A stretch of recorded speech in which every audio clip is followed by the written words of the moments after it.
ప్రార్థన చేస్తున్నాం. కలుసుకున్నాం, ప్రార్థన చేస్తున్నాం.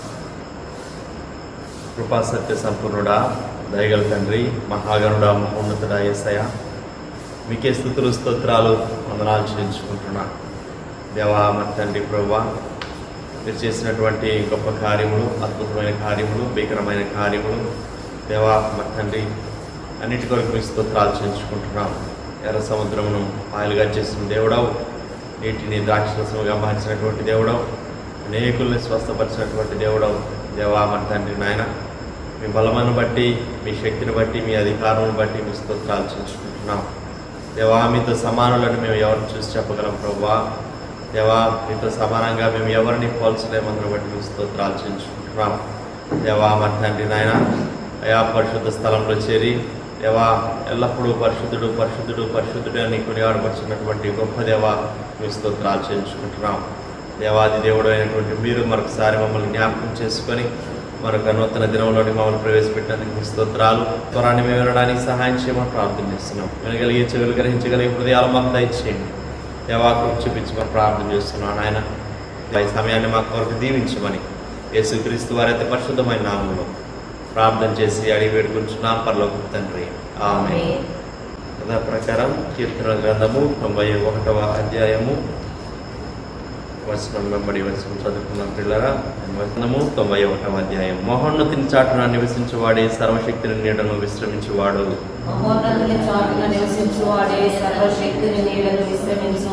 ఆయనే నాకు ఆశ్రయము, నా కోట, నేను నమ్ముకును నా దేవుడని నేను యెహోవాను గురించి చెప్పుచున్నాను.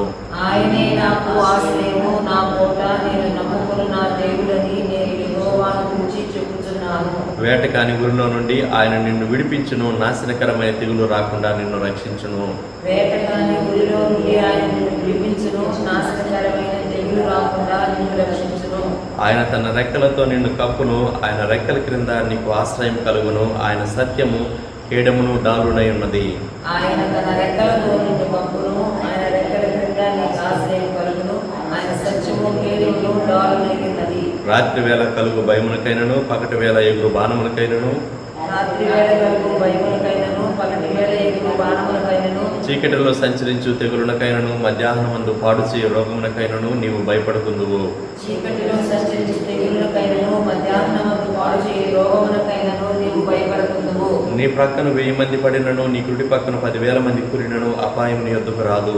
నీ ప్రక్కన 1000 మంది పడినను, నీ కుడి ప్రక్కన 10,000 మంది కూలినను అపాయం నీ యొద్దకు రాదు. నీవు కన్నులారా చూచుచుండగా భక్తిహీనులకు ప్రతిఫలం కలుగును. నీవు కన్నులారా చూచుచుండగా భక్తిహీనులకు ప్రతిఫలము కలుగును. యెహోవా నీవే నా ఆశ్రయము అని నీవు మహోన్నతుడైన దేవుని నీకు నివాస స్థలముగా చేసుకుని ఉన్నావు. యెహోవా నీవే నా ఆశ్రయము అని నీవు మహోన్నతుడైన దేవుని నీకు నివాస స్థలముగా చేసుకుని ఉన్నావు. నీకు అపాయమేమీ రాదు, ఏ తెగులును నీ గుడారము సమీపించదు. నీకు అపాయమేమీ రాదు, ఏ తెగులును నీ గుడారము సమీపించదు. నీ మార్గములన్నింటిలో నిన్ను కాపాడుటకు ఆయన నిన్ను గూర్చి తన దూతలకు ఆజ్ఞాపించును. నీ మార్గములన్నిటిలో నిన్ను కాపాడుటకు ఆయన నిన్ను గురించి తన దూతలకు ఆజ్ఞాపించును. నీ పాదములకు రాయి తగలకుండా వారు నిన్ను తమ చేతుల మీద ఎత్తి పట్టుకుందురు. నీ పాదములకు రాయి తగలకుండా వారు నిన్ను తమ చేతుల మీద ఎత్తి పట్టుకుందురు. నీవు సింహములను, నాగుపాములను త్రొక్కెదవు, కొదమ సింహములను, భుజంగములను అనగద్రొక్కెదవు. నీవు సింహములను, నాగుపాములను త్రొక్కెదవు, కొదమ సింహములను, భుజంగములను అనగద్రొక్కెదవు. అతడు నన్ను ప్రేమించుచున్నాడు గనుక నేను అతన్ని తప్పించెదను. అతడు నా నామమును ఎరిగిన వాడు గనుక నేను అతన్ని గణపరచెదను. అతడు నన్ను ప్రేమిస్తున్నాడు గనుక నేను అతన్ని తప్పించెదను. అతడు నా నామమును ఎరిగిన వాడు గనుక నేను అతన్ని గణపరచెదను. అతడు నాకు మొర్రపెట్టగా నేను అతనికి ఉత్తరమిచ్చేదను. శ్రమలో నేను అతనికి తోడై ఉండదను. అతను విడిపించి అతన్ని గొప్ప చేసేదను. అతడు నాకు మొరపెట్టగా నేను అతనికి ఉత్తరమిచ్చెదను. శ్రమలో నేను అతనికి తోడై ఉండెదను. అతన్ని విడిపించి అతన్ని గొప్ప చేసేదను. దీర్ఘాయువు చేత అతన్ని తృప్తిపరచెదను. నా రక్షణ అతనికి చూపించెదను. దీర్ఘాయువు చేత అతన్ని తృప్తిపరచెదను. నా రక్షణ అతనికి చూపించెదను. ఆమేన్. ఆమేన్. దేవుని వాక్యం విన్న ప్రియులారా, అమ్మగారు వచ్చి మనకు దేవుని వాక్యం అందిస్తారు. ఈ ఉదయకాలపు ప్రార్థనలో పాల్గొంటున్న ప్రభు బిడ్డలందరికీ ఉదయకాలపు శుభములు, వందనములు తెలియజేస్తూ ఉన్నాను. కీర్తనల గ్రంథంలో నుంచి 6వ కీర్తన ఉదయకాలం మనం చదువుకుందాం. 10 వచనాలు ఉన్నాయి. 6వ కీర్తన చదువుకుందాం. యెహోవా, నీ కోపము చేత నన్ను గద్దింపకము, నీ ఉగ్రతతో నన్ను శిక్షింపకము. యెహోవా, నేను కృషించున్నాను, నన్ను కరుణించుము. యెహోవా, నా ఎముకలు అదరుచున్నవి, నన్ను బాగు చేయుము. నా ప్రాణము బహుగా అదరుచున్నది. యెహోవా, నీవు ఎంతవరకు కరుణింపకయుందువు? యెహోవా, తిరిగి రమ్ము, నన్ను విడిపింపుము. నీ కృపను బట్టి నన్ను రక్షింపుము. మరణమైన వారికి నిన్ను గూర్చిన జ్ఞాపకము లేదు. పాతాళంలో ఎవరు నీకు కృతజ్ఞతాస్తుతులు చెల్లించుదురు? నేను మూలుగుచు అలసి ఉన్నాను. ప్రతి రాత్రియు కన్నీరు విడుచుచు నా పరుపు తేలజేయుచున్నాను. నా కన్నీళ్ల చేత నా పడక కొట్టుకుని పోవచ్చున్నది. విచారము చేత నా కన్నులు గుంటలు పడుచున్నవి. నాకు బాధ కలిగించు వారి చేత విచ్చివికి ఉన్నవి. యెహోవా, నా రోదన ధ్వని విని ఉన్నాడు. పాపము చేయువారులారా, మీరందరూ నా యొద్ద నుండి తొలగిపోవుడి. యెహోవా నా విన్నపము ఆలకించున్నాడు. యెహోవా నా ప్రార్థన అంగీకరించును. నా శత్రువులందరూ సిగ్గుపడి బహుగా అదరుచున్నారు. వారు ఆకస్మికముగా సిగ్గుపడి వెనుకకు మళ్ళుదురు. ప్రార్థన. పరిశుద్ధ ప్రభువా, మీకు స్తోత్రాలు నాయన. అనుగ్రహించిన ఈ నూతన దినం కొరకు స్తోత్రాలు. మీ కృప చొప్పున మీ సన్నిధిలోనికి ప్రవేశించే భాగ్యం మాకు ఇచ్చారు. మీకు స్తోత్రాలు.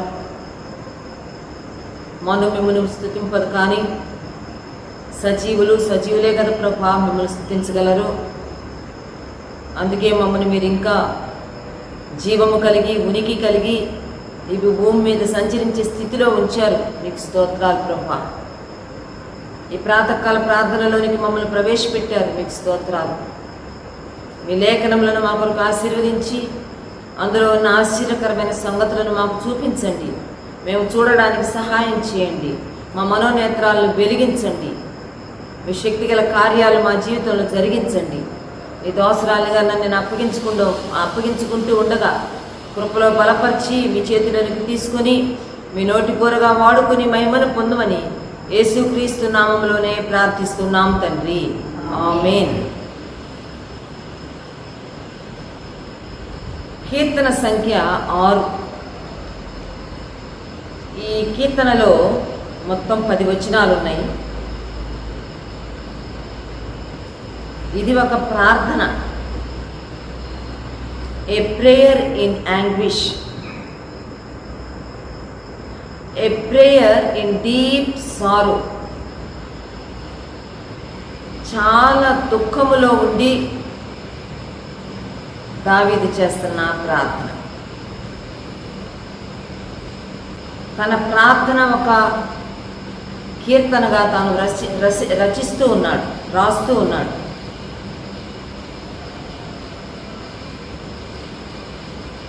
తనకు దుఃఖం కలగడానికి చాలా కారణాలు ఉన్నాయి.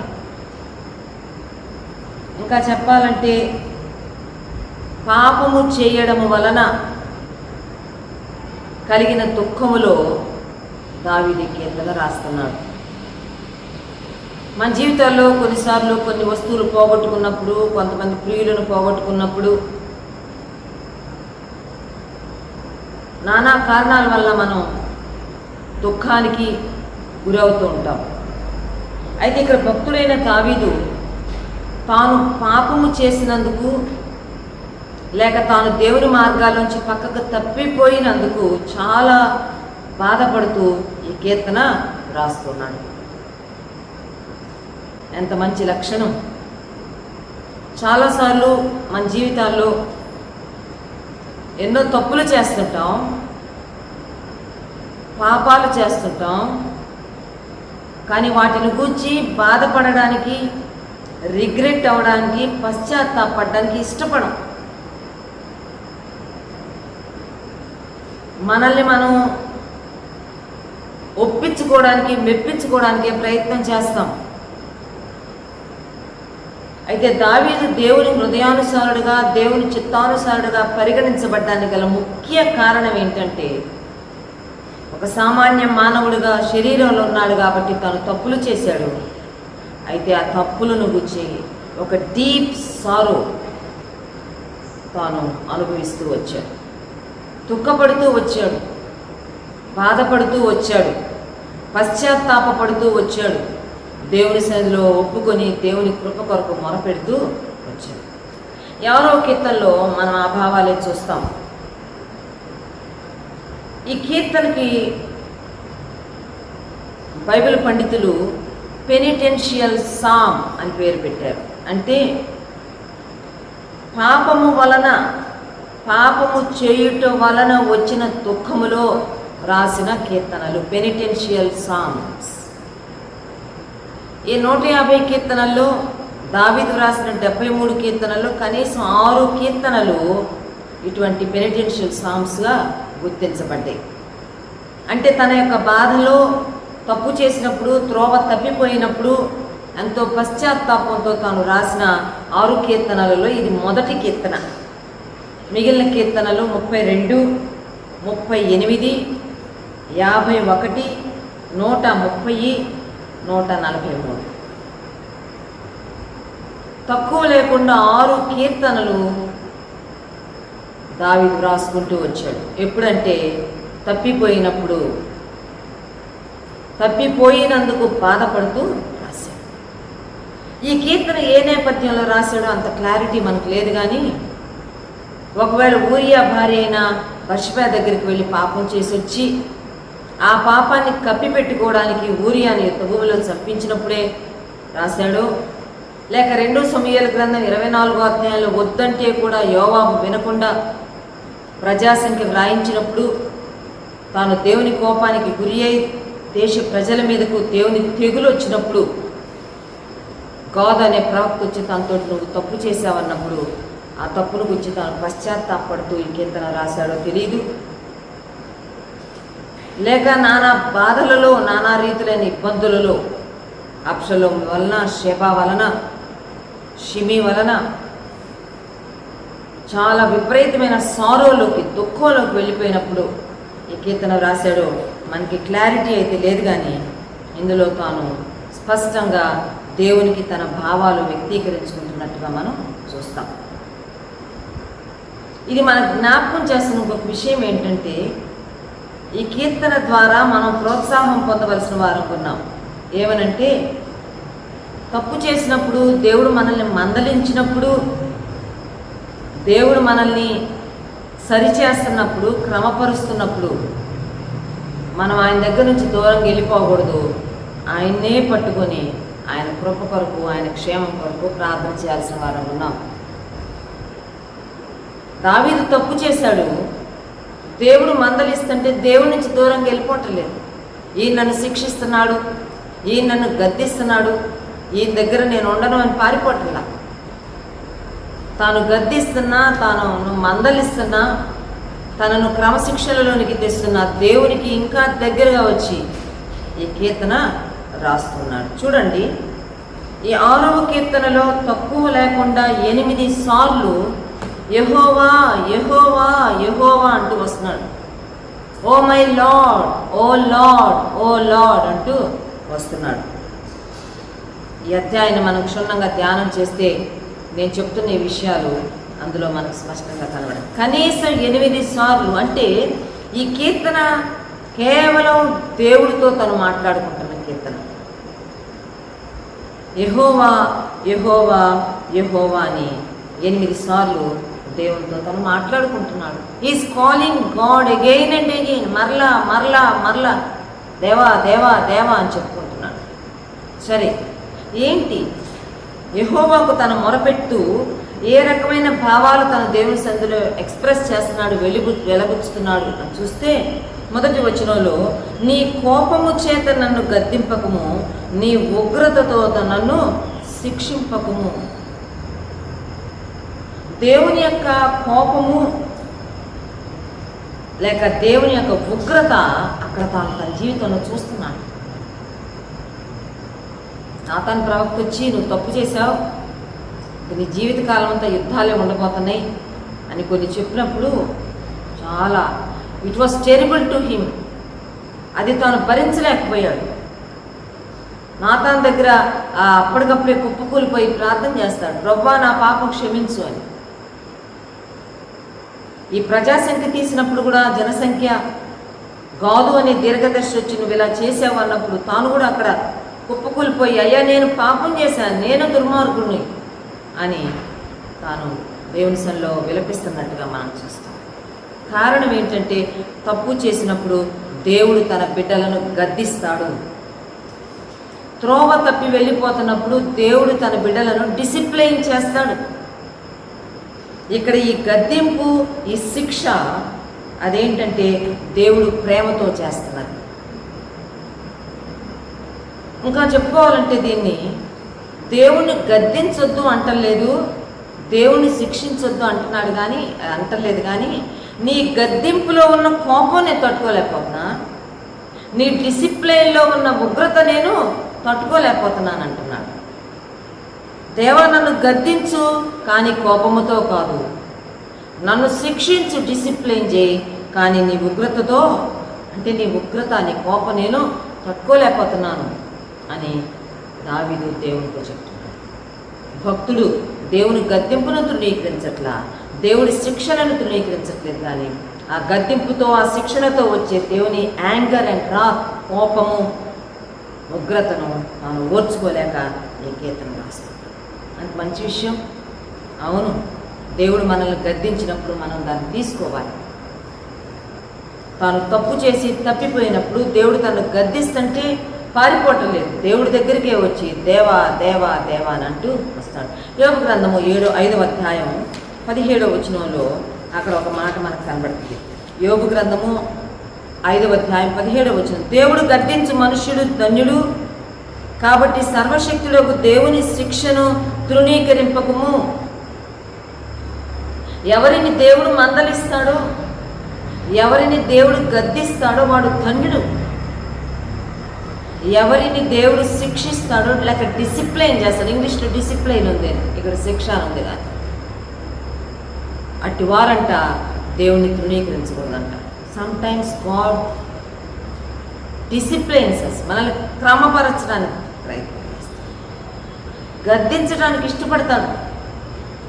ఆయన గద్దింపును మనం తృణీకరించకూడదు సుమా.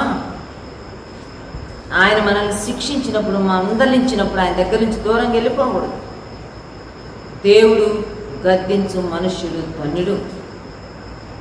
నీ జీవితంలో ఒకవేళ నీవు చేసిన ఒక తప్పిదం, ఒక పొరపాటు, ఒక రాంగ్ డెసిషన్ని బట్టి దేవుడు నిన్ను మందలిస్తున్నట్టు, దేవుడు నిన్ను గద్దిస్తున్నప్పుడు దాన్ని ఇగ్నోర్ చేయొద్దు, విన్నట్టు ఉండొద్దు.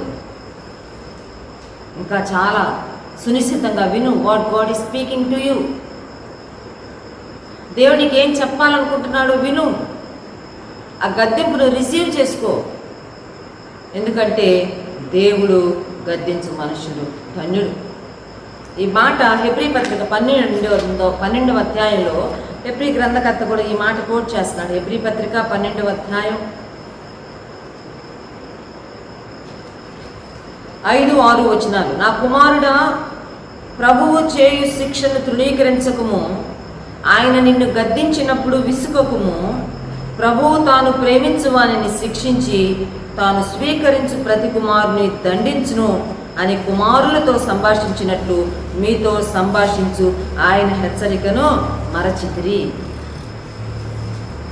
తండ్రి తన కుమారులతో సంభాషించినట్లు ప్రభువు తాను ప్రేమించు వారిని మాత్రమే దండించి తాను ఎవరిని తన కుమారులుగా స్వీకరిస్తాడో వారినే మందలిస్తాడంట.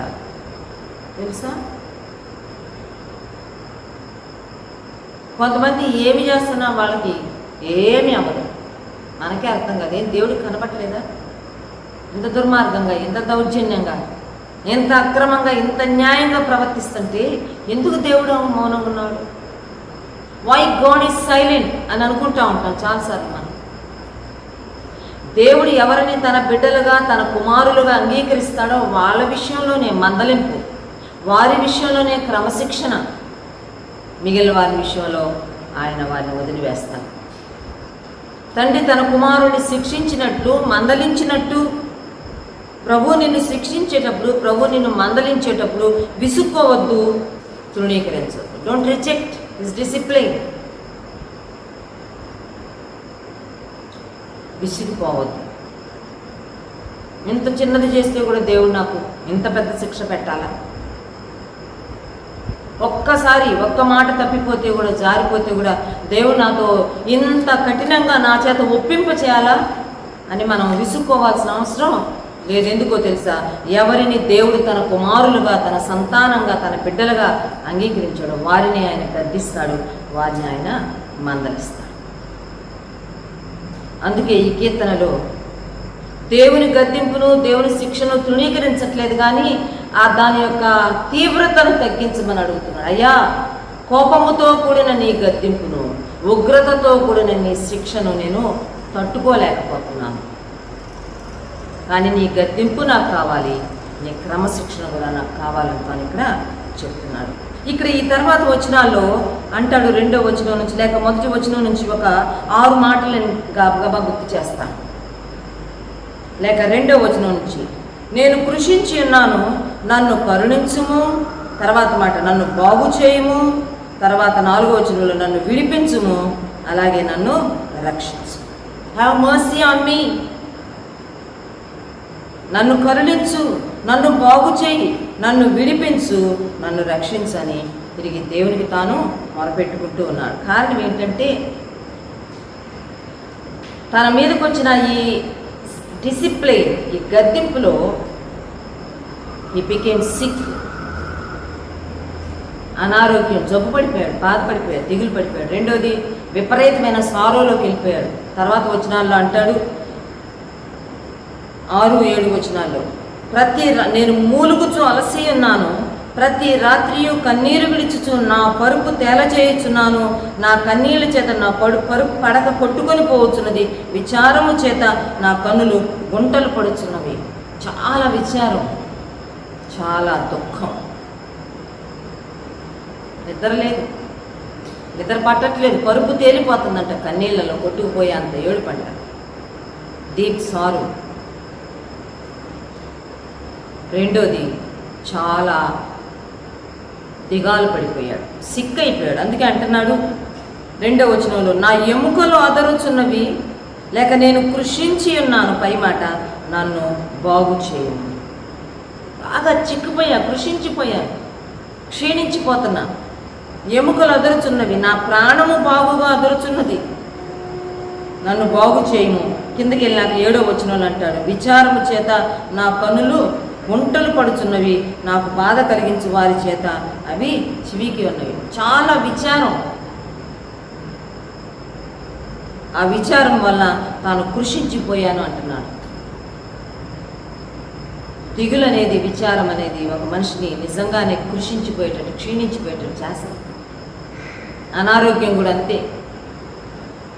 సడన్గా ఎవరివన్నా లాస్ ఆఫ్ వెయిట్ వస్తుంది అంటే, వెయిట్ తగ్గిపోతున్నాము అంటే, చిక్కిపోతున్నాము అంటే, మనకు పైకి ఏమి కనబడకపోయినా ఖచ్చితంగా లోపల 2 కారణాలు ఉంటాయి.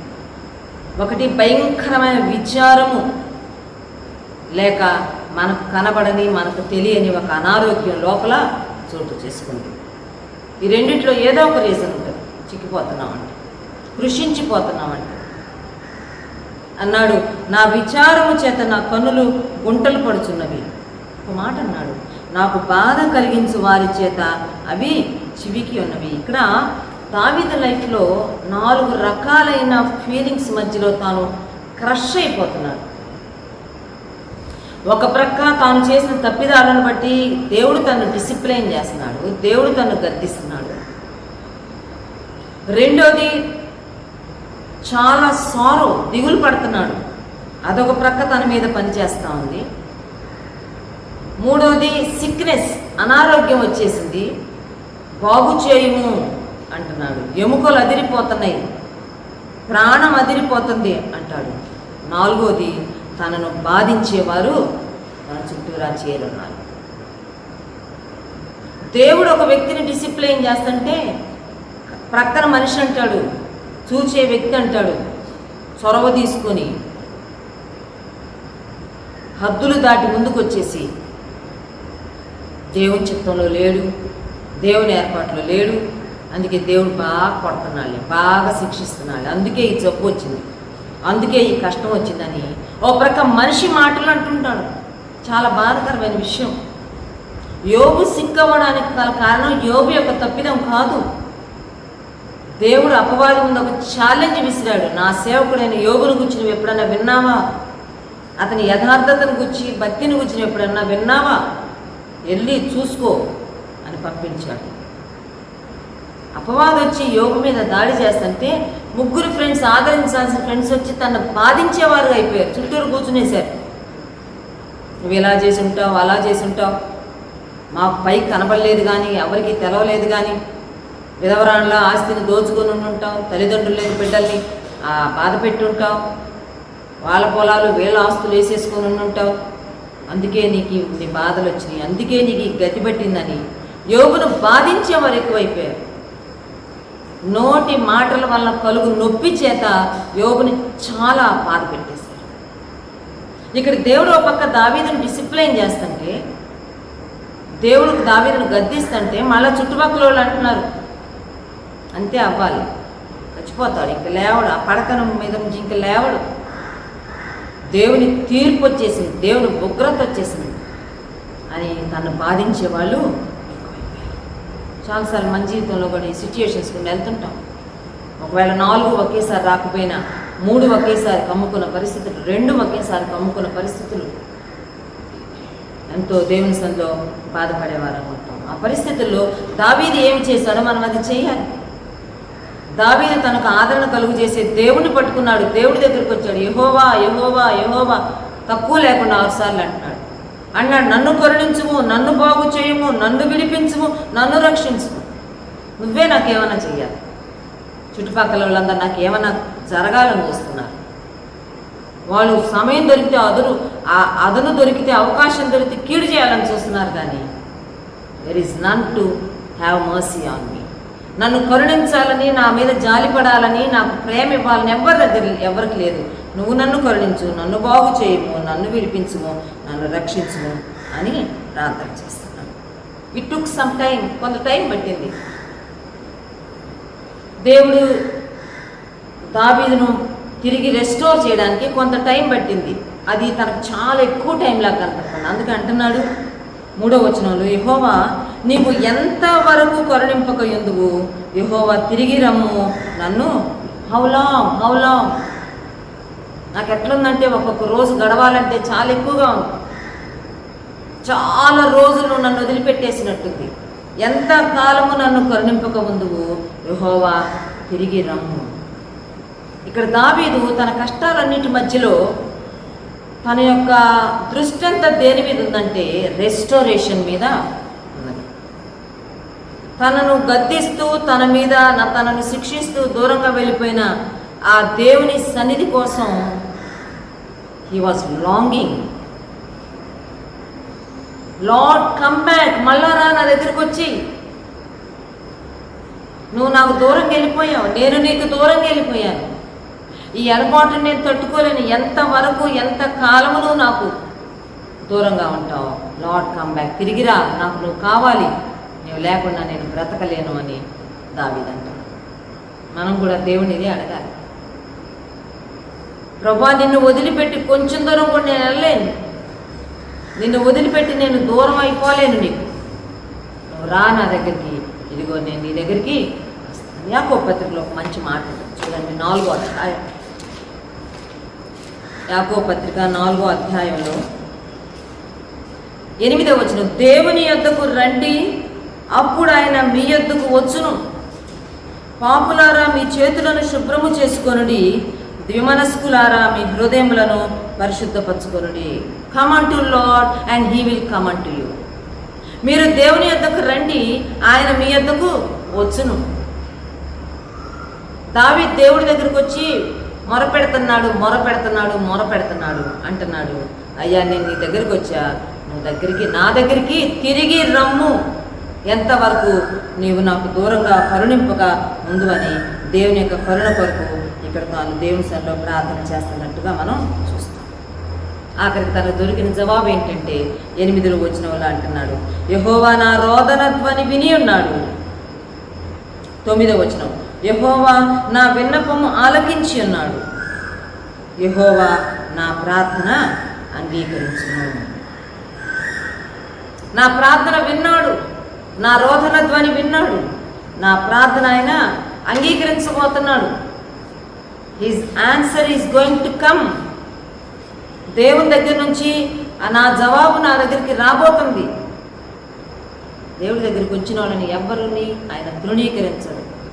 వితౌట్ ఆన్సరింగ్, జవాబు చెప్పకుండా, జవాబు ఇవ్వకుండా ఎవరిని అంతరోసిపోయాడు. చిన్నపిల్లలను ఒకసారి తీసుకొని వస్తే యేసు ప్రభు దగ్గరికి శిష్యులు గద్దించారు. ప్రభు చాలా బిజీగా ఉంటే ఏంటమ్మా ఈ చంటి పిల్లల్ని తీసుకొని జనాల్లో. ప్రభు అన్నాడు, శిష్యులను గద్దించి తీసుకురండి వాళ్ళని, వారిని నా యొద్దకు రానీయుడి, పరలోక రాజ్యము. మత్తయి సువార్త 15వ అధ్యాయంలో తూరు సీదోన ప్రాంతాల నుంచి ఒక అన్యురాలు వచ్చింది, తన కూతురుకు దెయ్యం పట్టిందని కేకలేయడానికి. ప్రభా నా కుమార్తె దెయ్యము పట్టి బహు బాధపడుతున్నది, బాగు చేయమంటే శిష్యులు గద్దించారు. ప్రభా ఏంటి ప్రభా ఈ ఒకటే కేకలే. ప్రభా ఆమెని అవునవును పంపించేయండి అలా. ఆమె విశ్వాసాలు పరిచి ఆమె కూతుర్ని ఆ గడియలోనే బాగు చేసి పంపించారు.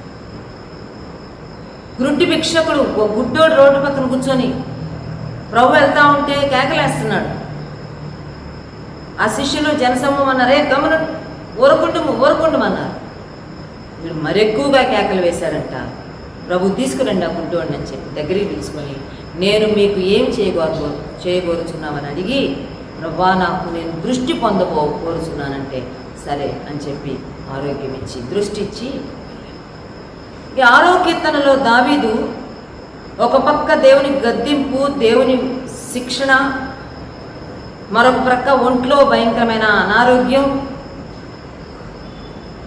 కన్నీళ్ళ పర్యంతం అయిపోయాడు, తన జీవితం కన్నీళ్ళ మయమైపోయింది. మరలా మరొక ప్రక్క ఒక గుంపు తను వేధించేవారు, బాధించేవారు ఉంటే వాటన్నిటి మధ్య కేకలు వేస్తున్నాడు, యెహోవా యెహోవా యెహోవా అంటే. దేవుడు వదిలిపెట్టి వెళ్ళిపోవట్లా, చూసి చూడనట్టు వెళ్ళిపోలేదండి. దేవుడు తన ప్రార్థన ఆలకించాడు. తెగి తను ఆ టెస్టిఫై చేస్తున్నాడు, ఆ సాక్ష్యం చెప్తున్నాడు. యెహోవా నా రోదన ధ్వని విని ఉన్నాడు, యెహోవా నా విన్నపం ఆలకించి ఉన్నాడు, యెహోవా నా ప్రార్థన అంగీకరిస్తాడు. వీటన్నిటి నుంచి ఆయన నాకు విడుదల. దేవుడు ఖచ్చితంగా ఆయన మన ప్రార్థన ఆలకిస్తాడు, ఆయన మనకు జవాబిస్తాడు. 8వ వచనంలో పాపము చేయువారలారా మీరందరూ నా యొద్ద నుండి తొలగిపోవుడి అని తన స్టాండ్ ఏంటో చెప్తున్నాడు. ఇంకా చెయ్యను పాపం నేను, ఇంకా చెయ్యను తప్పు అంటూ నేను బత్షెబ దగ్గరికి వెళ్ళి పాపం చేసి ఈరోజు దేవుని యొక్క గద్దింపు, కోపముతో కూడిన గద్దింపు, ఉగ్రతతో కూడిన శిక్షణ నేను తీసుకుంటున్నాను. ఇంకా నేను చేయను. పాపము చేయి వాళ్ళారా నా వద్ద నుండి తొలగిపోడు. ఇంకెవరన్నా తనకి తప్పుడు ఆలోచనలు లేకపోతే ఇంకే రకమైన ప్రేరణ వస్తున్నా అంటున్నాడు. తన స్టాండ్ ఏంటో తాను అవుట్ అండ్ అవుట్ డిక్లేర్ చేస్తున్నాడు. పాపము చేయి వారలారా మీరందరూ నా యొద్ద నుండి తొలగిపోడు. ఒక్కసారే చేస్తా నేను, పదే చేయను నేను. లోకంలో ఒక సామెత ఉంది, మంచి మనిషికి ఒక మాట, మంచి గొడ్డుకు ఒక దెబ్బ అంట. చాలా మోటు సామెత. మంచి మనిషికి ఒక్క మాట చాలు, మంచి గొడ్డు అయితే ఒక్క దెబ్బ చాలు, మళ్ళీ వెళ్ళదు ఇంకో పక్కకి. దావీదు అంటున్నాడు, ఒక్కసారే తప్పు చేశాను నేను, ఇంకా మరలా వెళ్ళను. మీరు నన్ను ఎంత ప్రేరేపించినా వెళ్ళను. పాపము చేయువారులారా నా యొద్ద నుండి మీరు తొలగిపోండి. 119వ కీర్తన 115వ వచనంలో అదే మాట మనం చూస్తాం. చూడండి, 119వ కీర్తన 115వ వచనంలో దుష్క్రియలు చేయువారులారా నా యొద్ద నుండి తొలగుడి, నేను మాత్రం నా దేవుని ఆజ్ఞలను దిస్ ఈజ్ మై స్టాండ్. ఇది నేను తీసుకున్న నిర్ణయం. నేను నా దేవుని ఆజ్ఞలను అనుసరిస్తాను. పాపము చేయువారులారా, దుష్క్రియలు చేయువారులారా నా వద్ద నుండి. మనం కూడా ఈ మాట చెప్పుకోవాలి. మనం ఎవరిని పడితే వాళ్ళని ఎంటర్టైన్ చేయకూడదు. మనం వారు దేవుని చిత్తంలో, దేవుని మార్గాల్లో లేనప్పుడు అక్కడికి కట్ చేసేయాలి. పాపం చేయవారులారా వెళ్ళండి, దుష్క్రియలు చేయవారులారా వెళ్ళండి. మీకు నాకు పొత్తు కుదరదు, మీకు నాకు స్నేహం కుదరదు. నేను ఇంకా పాపం చేయను, నేను దేవుని కొరకు నిలబడతానని మనం మన స్టాండ్ ఏంటో చెప్పాల్సిన వారంగా ఉన్నాం. ఎప్పుడైతే దావీదు తన స్టాండ్ డిక్లేర్ చేశాడో తాను ఏ మాట మీద నిలబడాలనుకుంటున్నాడో అది చెప్పాడో వెంటనే అంట 10వ వచనంలో రాయబడింది, నా శత్రువులందరూ సిగ్గుపడి బహుగా అదరుచున్నారు, వారు ఆకస్మికముగా సిగ్గుపడి వెనుకకు పడ్డారు. తన శత్రువులు తన దేవుడు గద్దిస్తుంటే సంతోషపడినవాళ్ళు, తనను దేవుడు శిక్షిస్తుంటే భలే అయిందిలే దావీదికి, మంచి పని అయిందిలే దావీది కానీ అంటున్నారే, తాను సిక్కైపోయి పడకలో రెస్ట్రిక్ట్ అయిపోతే మంచి పని అయింది అంటున్నారే, ఎంతసేపు ఏడుస్తూనే తన పరుపు కన్నీళ్ళలో కొట్టుకుపోతూ ఉంటే ఇంకా దావీదు బ్రతుకు అంతే అవ్వాలంటున్నారే, వాళ్ళందరంట ఆల్ ఆఫ్ మై ఎనిమీస్. ఎంత బాగుంది కదా, ఆల్ ఆఫ్ మై ఎనిమీస్, నా శత్రువులందరూ సిగ్గుపడి బహుగా అదరుచూ ఉన్నారు, వారు ఆకస్మికముగా సిగ్గుపడి వెనుకకు మళ్ళుదురు. ఇప్పుడు అదిరిపోయే భాగం వాళ్ళదయ్యింది, అదురు బెదురంతా వాళ్ళకి వెళ్ళిపోయింది. దావీదు చాలా ప్లెజెంట్గా నిబ్బరంగా తానున్నట్టుగా మనం చూస్తాం. దేవుని ప్రజల యొక్క శత్రువుల మీద కంట శిక్ష ఎలా వస్తుందంట, it will be very surprising, చాలా ఆశ్చర్యంగా, టూ సడన్. వారు ఆకస్మికముగా సిగ్గుపడి వెనుకకు మలుదురు. ఒకసారి భక్తుడైన దావీదుకి అనుకుంటా, దుష్టులు పాపులు బాగుపడుతున్నారు, వాళ్ళు ఏం చేసినా అన్నీ కలిసి వస్తున్నాయి, అవన్నీ చూసి దావీదుకి అర్థం కాదు. ఏం ప్రభా, నేను ఇంత నీతిగా ఉంటే నాకేమో అన్ని కష్టాలు, వాళ్ళు ఇంత భయంకరంగా ఉన్న వాళ్ళు ఫ్లరిష్ అవుతున్నారు, పచ్చగడ్డి వలె వారు చక్కగా వీళ్ళు వికసిస్తున్నారు, ఏంటి పరిస్థితి అంటే, ఒకసారి నేను దీని సంగతి ఏదో తేల్చుకుంటానని దేవుని సన్నిధిలో పోయి కూర్చున్నాడు. నాకు అర్థం కావట్లా, వాట్ ఈస్ దిస్ అని అడిగితే దేవుడు అన్నాడంట, చూపించాడు, నిశ్చయముగా వారు కాలు జారు చోటనే ఉన్నారు. చాలా ఇట్స్ టూ నియర్, చాలా దగ్గరలో ఉంది వాళ్ళకి. వారు సిగ్గుపడి ఆకస్మికంగా వెనుకకు, శత్రువుకు జరగబోతుంది అదే. మనందరికీ ఒకడే ఒక కామన్ ఎనిమి ఉన్నాడు, వాడికి జరగబోతుంది ఇదే, వాడికే జరగాలి తెలుసా. దేవుని సంఘాలను బాధిస్తున్న, దేవుని బిడ్డలను వేధిస్తున్న, దేవుని సేవకులకు ఇబ్బందులు కలుగు చేస్తున్న శత్రువైన సాతాను సిగ్గుపడి వెనక్కి మళ్ళాల్సిందే. ఆకస్మికంగా వాడి మీదకి తీర్పు రాబోతుంది. You are in the end days, అంత్య దినాల్లోకి మనం వచ్చేసాం సుమా. సూచనలు కనబడుతున్నాయి, గుర్తులు కనబడుతున్నాయి. ఈ దినాల్లో మనం దావీదులాగా దేవునికి దగ్గరగా వెళ్ళిపోదాం. పాపము చేయు వారితో, బాధించే వారితో, దేవుని తరపున లేని వారితో మనకు అవసరం లేదు. ఇంకా దేవునికి దగ్గరగా వెళ్ళిపోదాం. దేవ డిసిప్లైన్ చేయి, నన్ను గద్దించు, శిక్షించు, ఏమేమి నేను సరి చేసుకోవాలో సరి చేసుకోవడానికి సహాయం చేయమని అడగాలి. 140 కీర్తనలో భక్తుడు అంటున్నాడు చూడండి, 141:5 ఇది కూడా దావీదే రాశాడు. 5వ వచనం, నీతిమంతులు నన్ను కొట్టుట నాకు ఉపకారము, వారు నన్ను గద్దించుట నాకు తైలాభిషేకము, నేను అట్టి అభిషేకమును త్రోసివేయకుందును గాక. వారి దుష్టక్రియలను చూచి నేను తప్పక ప్రార్థన చేయొచ్చు. నీతిమంతులు నన్ను కొడితే, దేవుని బిడ్డలు, దేవుని సేవకులు వాళ్ళ ఒకవేళ నన్ను కొట్టినట్టుగా, అంత ఘాటుగా, అంత కఠినంగా వారు నన్ను డిసిప్లైన్ చేస్తే, వారు నన్ను గద్దించుట నాకు తైలాభిషేకముగా ఎంచుకుంటాను. ఎందుకంటే ఈ రోజుల్లో గద్దించేవాళ్ళు లేరు, బుద్ధి చెప్పేవాళ్ళు లేరు. ప్రేమించువాడు గాయం చేస్తాడంట, పగవాడు లెక్కలేనన్ని ముద్దులు. ఎదుటోళ్ళు బాగుపడటం ఇష్టంలా, ఎదుటోళ్ళు ఒక మంచి మార్గంలో వెళ్ళి దీవెన పొందడం ఇష్టంలా. అందుకని ఈ రోజుల్లో అందరం ఒకళ్ళను పొంగించుకునే వాళ్ళమే, మంచి బాగుంది అనేవాళ్ళమే. కానీ నువ్వు ఇది సరి చేసుకుంటే మంచిది, ఈ విషయంలో క్రమ పడితే మంచి దేవుడిని ఇంకా బ్లెస్ చేస్తారని చెప్పేవాళ్ళు లేరు. ఈరోజు ఉబ్బిచ్చేవాళ్ళు ఎక్కువైపోయారు.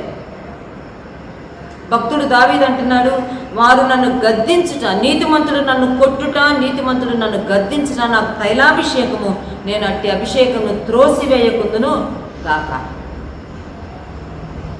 నేను అది తీసుకుంటాను హృదయపూర్వకంగా. When somebody disciplines me, when somebody corrects me, ఎవరైనా నన్ను కరెక్ట్ చేస్తే, ఎవరైనా నన్ను డిసిప్లైన్ చేస్తే నేను అది తీసుకుంటా. అప్సెట్ అవ్వను, డిస్టర్బ్ అయిపోను, దూరంగా వెళ్ళిపోను. ఎంత బాగుంది కదా రాజు అయిన దావీదు యొక్క అనుభవం. అందుకే దావీదు గురించి రాయబడింది, నా హృదయానుసారుడైన. ఉదయకాల సమయంలో మనం ప్రార్థన చేసుకున్నాం. ప్రభా, నీవు నన్ను గద్దించినప్పుడు, నీవు నన్ను శిక్షించినప్పుడు నేను నీ కుమారత్వంలో ఉన్నాను, నన్ను నీ బిడ్డగా ఉంచుకున్నావు అనేది నాకు పదే పదే నువ్వు తెలియజేస్తున్నావని అర్థం చేసుకొని నీ గద్దింపును, నీ శిక్షను నేను నిర్లక్ష్య పెట్టకుండా, తృణీకరించకుండా నన్ను నేను సరి చేసుకోవడానికి సహాయం చేయి అని ప్రార్థన చేసుకున్నాను. మన సొంత పిల్లల్ని డిసిప్లైన్ చేస్తాం, మరి పక్కింటి వాళ్ళ పిల్లల్ని డిసిప్లైన్ చేయం. ఇద్దరూ ఒకే తప్పు చేస్తున్నారు, కానీ మన పిల్లల్ని దగ్గరికి పిలుచుకుని మందలిస్తాం. వాళ్ళ పిల్లల్ని మనం మందలించాం, ఎందుకంటే మందలిస్తాం వేరుగా ఉంటాం. దేవుడు కూడా అంతే. మనం ఆయన బిడ్డలం అయినప్పుడు, ఆయన మనల్ని తన బిడ్డలుగా చేసుకున్నప్పుడు, తీసుకున్నప్పుడు, అంగీకరించినప్పుడు God will discipline us and correct us. దేవుని గద్దింపును, దేవుని ఇచ్చే శిక్షణను, డిసిప్లైన్ తీసుకొని సరి చేసుకోవాల్సింది సరి చేసుకొని, ఒప్పుకోవాల్సింది ఒప్పుకొని, విడిచిపెట్టాల్సింది విడిచిపెట్టి, అయ్యా మెట్టుకు నాకు నువ్వే కావాలి, నీ ఎడబాటును మాత్రం నేను భరించలేను, ఎంతవరకు నన్ను ఖండింపక ఉండువో తిరిగి రమ్ము, నేను నీతో సమాధానపడతా, నీవు నేను కలిసి ఉండాలి ప్రభా అని చెప్పి ప్రభువుకు మళ్ళీ మనం అప్పగించుకుందాం. పాపము నుంచి, పాపము చేసేవారి నుంచి దూరంగా వెళ్ళిపోదాం. ప్రభు మన ఆత్మధ్వని వింటాడు, ప్రభు మన విన్నపము వింటాడు, రోదన ధ్వని వింటాడు. మన శత్రువులు సిగ్గుపడి అదిరేటట్టు, సిగ్గుపడి ఆకస్మికంగా వెళ్ళిపోయేటట్టు దేవుడు చేస్తాడు. కనుక ఆ సత్యదేవుని, ఆ నిత్యదేవుణ్ణి, ఆ శక్తిమంతుడైన దేవుని మనం ఆశ్రయిద్దాం. దేవుడు మనకు సహాయం చేయనుగాక. ఆమేన్. దయగల తండ్రి, మహాపరిశుద్ధుడా, మీ స్తోత్రాలు వందనాలు చెల్లించుకుంటున్నాను. నాయన దేవా, మీరు ప్రేమించే వారిని మీరు గద్దించే దేవుడు అని మీరు సెలవిచ్చారు. మీ స్తోత్రాలు చెల్లించుకుంటున్నాం దేవా. అవును ప్రభా, మేము మీ మార్గం నుంచి తొలగిపోయినప్పుడు మమ్మల్ని విడిచిపెట్టేసే దేవుడు కాదని దేవా, మరి తండ్రి నాయన మీరు ప్రేమతో మమ్మల్ని గద్దించి దేవా మీ వైపు తిప్పుకునేటువంటి దేవుడని దేవా మీరు సెలవిచ్చారు. మీ స్తోత్రాలు చెల్లించుకుంటున్నాం నాయన. అవును ప్రభా, దావీదు వెళ్ళినటువంటి ఆ యొక్క అనుభవం ఎంతో కష్టతరమైనటువంటి అనుభవం దేవా. మరి తండ్రి ఆ యొక్క అనుభవంలో సైతం దేవా మీ వైపే చూస్తూ వచ్చాడు. యెహోవా నన్ను బాగు చేయము, యెహోవా నన్ను కరుణింపుము, యెహోవా నన్ను రక్షింపుము, నన్ను విడిపించుము అని మీ వైపు చూస్తున్నాడు దేవా. మరి తండ్రి నాయన అయ్యా, అట్టి మనసు మాకు కూడా దయచేయమని ప్రార్థన చేస్తున్నాం నాయన దేవా. మనుషులు విడిచిపెట్టిన, మనుషులు హేళన చేసిన, మనుషులు తృణీకరించిన దేవా ప్రభా మరి తండ్రి, మరి ఎక్కువగా మీ మీద మేము ఆనుకునేటువంటి మంచి మనస్సు దేవా మాకు కూడా మీరే దయచేయమని ప్రార్థన చేస్తున్నాం దేవా. అవును ప్రభా, రాత్రి వేళ నా యొక్క పరుపు నా కన్నీళ్ళ చేత కొట్టుకొని పోతుందని భక్తులు సెలవిస్తూ ఉన్నాడు. ఎంతో కన్నీరు కార్చేటువంటి అనుభవం దేవా. ఆ సమయంలో సైతం మీ వైపు చూశాడు దేవా. మీ స్తోత్రాలు చెల్లించుకుంటున్నాను ఆయన. అట్టి మనసు మాకు కూడా మీరు దయచేయమని ప్రార్థన చేస్తున్నాం దేవా. సహాయం చేయండి నాయన. మీరే మీ యొక్క కృప చొప్పున మమ్మల్ని అందరినీ కూడా మీరు జ్ఞాపకం చేసుకొని దేవా, ప్రతి సమయంలో ప్రతి విషయంలో దేవా మీ వైపు మేము చూడడానికి సహాయం చేయండి. హృదయపూర్వకంగా దేవా మీ భక్తులకి దేవా మీరు నాయన కష్టాన్ని దేవా ఒక నష్టాన్ని మీరు కలుగజేసే దేవుడు కాదని మీరు సెలవిచ్చారు. అవును ప్రభా, యోబు మరి తండ్రి నాయన ఏ యొక్క తప్పిదం చేయపోయినప్పటికీ దేవా తను పరీక్షించడానికి మీరు యొక్క శ్రమను అనుమతించారని మీరు సెలవిచ్చారు. మీ స్తోత్రాలు జ్ఞాపకం చేసుకోండి ప్రభా. మమ్మల్ని కూడా మీ ఆత్మతో నింపండి. మీ వైపు మేము చూడడానికి సహాయం చేయమని ప్రార్థన చేస్తున్నాం. అన్ని బాధల్లో, అన్ని కష్టాల్లో యోబు మీ వైపు చూడగలిగాడు దేవా. మీ స్తోత్రాలు చెల్లించుకుంటున్నాం ఆయన దేవా. మీ కృపతో మమ్మల్ని కూడా జ్ఞాపకం చేసుకొని దేవా ప్రతి సమయంలో మీ వైపు చూడడానికి కావాల్సినటువంటి మంచి దేవా ఆత్మీయత, మంచి బలము, దేవా మంచి విశ్వాసం మాకు దయచేయమని ప్రార్థన చేస్తున్నాం. సహాయం చేయమని ఆయన మరి ఈ దినమంతటికి కావాల్సినటువంటి గొప్ప మరి తండ్రి మీ దీవెన, మీ యొక్క ఆశీర్వాదం మెండుగా మీరు మాకు దయచేయండి. వాక్యం అందించిన అమ్మగారికి గొప్ప స్తోత్రాలు చేయించుకుంటున్నాం. విన వాక్యం అందరి హృదయాల్లో మీరు నీరు గట్టి ఫలింపజేయండి ఆయన. దేవా వ్యక్తిగతంగా మీ బిడ్డలు ఏ అవసరతలు కలిగి ఉన్నారో అవసరతలన్నీ కూడా మీ ఐశ్వర్యం చొప్పున మీరే తీర్చమని ప్రార్థన చేస్తున్నాం. సమస్త విషయాలు మీరే కృప చూపించమని, సమస్త ఘనత మహిమ ప్రభావం మీకు ఆరోపించుకుంటూ యేసుక్రీస్తు వారి అతి పరిశుద్ధమైన నామములో స్తుతించి ప్రార్థన చేసి అడిగి పెట్టుకుంటున్నాం పరలోకపు తండ్రి. ఆమేన్. మన తండ్రి అని దేవుని ప్రేమ, కుమారుడైన యేసుక్రీస్తు యొక్క కృప, పరిశుద్ధాత్మ యొక్క అన్యుని సహవాసం, ఆశీర్వాదం సదాకాలం మనందరికీ తోడైండును గాక. ఆమేన్. ఆమేన్.